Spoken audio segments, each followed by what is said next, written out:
Wij zijn hier gekomen op het Bloggers Event omdat wij alle bloggers willen uitnodigen om ons prachtige land te ontdekken. En ik vind dit event een fantastische manier om iedereen samen te brengen, om creatief te denken over de toekomst van het bloggen. En kijk uit naar volgend jaar. So I'm here with my colleague from marketing to meet the bloggers and to see a bit what we are waiting for. Ik ben op zoek naar avontuurlijke bestemmingen eigenlijk en daarom ben ik naar hier gekomen.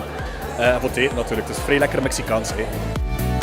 Wij waren vorig jaar ook al aanwezig op het event en vonden het toen super tof. En daarom zijn we eigenlijk teruggekomen omdat we het de ideale plaats vinden om contacten te leggen met leuke reisorganisaties. Today was a fun day. We saw a lot of tourism companies here. We saw a lot of bloggers and they all seemed happy. And that's the reason why we do this.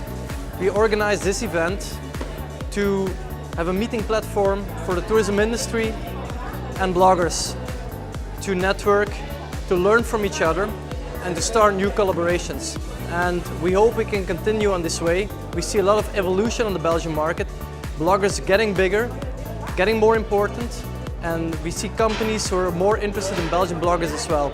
And we hope that this is a sign for the future for both parties to grow. And we hope to see everyone again next year. Thank you.